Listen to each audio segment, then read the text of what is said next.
করত এক চালাক শিয়াল আর একটা ভাগ। ভাগটা দেখতে ছিল খুবই ভয়ঙ্কর। একদিন বাঘ আর শিয়াল রাস্তা দিয়ে হেঁটে যাওয়ার সময় তাদের দুজনে দেখা হয়ে যায়। শিয়াল বাঘকে দেখে বলল, সালাম ভাগ মামা, আপনি এই ভর দুপুরে চললেন কোথায়?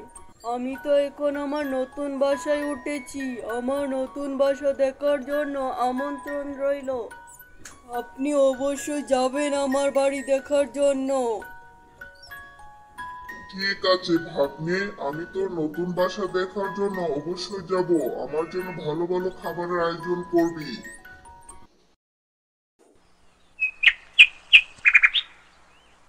তার পরের দিন বাঘটা শিয়ালের নতুন বাড়ি দেখতে আসে।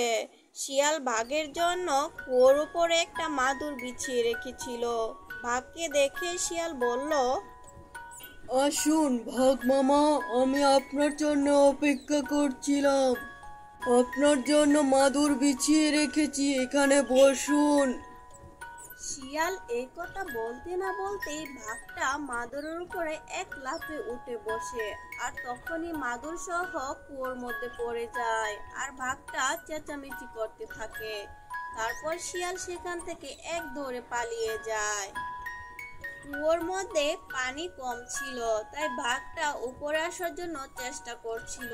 অবশেষে বাঘটা উপরে আসতে সক্ষম হয়েছে। তারপর আশেপাশে শিয়ালকে খুঁজতে থাকে। খুঁজে না পেয়ে বাঘটা বলে, বজ্জাত বেটা, কোথায় পালিয়ে গেলি? একবার ধরতে পারলে তোকে আমি চিবিয়ে খাবো, তোর রক্ষে নেই। শিয়ালকে খুঁজে না পেয়ে বাঘটা সেখান থেকে চলে যায়। আর ওইদিকে শিয়াল একটা ঝোপের ধারে লুকিয়ে থাকে। ঝোপের ধারে শিয়ালের অনাহারে দিন কাটছিল। আমি তো আর ক্ষুধার জ্বালা সহ্য করতে পারছি না। এখানে থাকলে তো আমি মারাই যাব।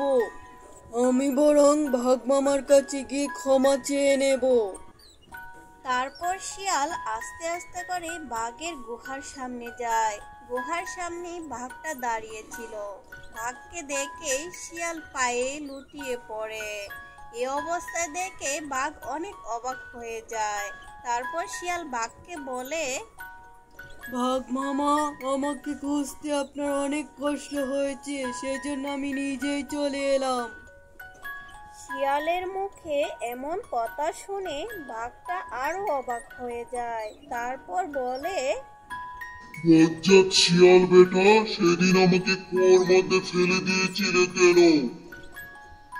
আমি আপনাকে ওখানে ফেলতে চাইনি ভাগ মামা। ওখানকার মাটি অনেক নরম ছিল, তাই আপনি বসতে না বসতেই গর্ত হয়ে গিয়েছিল। হা হা হা হা, তুই ঠিকই বলেছিস। আমার সেদিন ওইভাবে লাফ দিয়ে ওখানে বসা ঠিক হয়নি। এইভাবে আবারও শিয়াল আর বাঘের মধ্যে ভাব হয়ে যায়।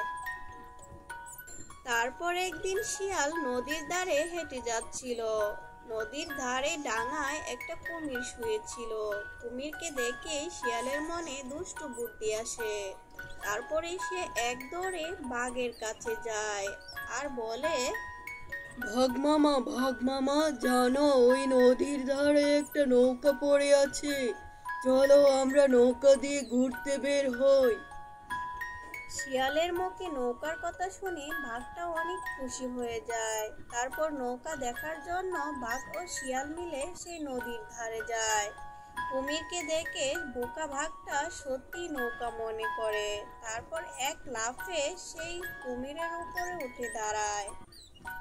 তারপর কুমিরটা জেগে ওঠে আর বাঘের পা ধরে টানতে টানতে নদীর মাঝখানে নিয়ে যায়। তারপর নদীর তলদেশে মিলিয়ে যায়। সেই খুশিতে শিয়াল নাচতে থাকে।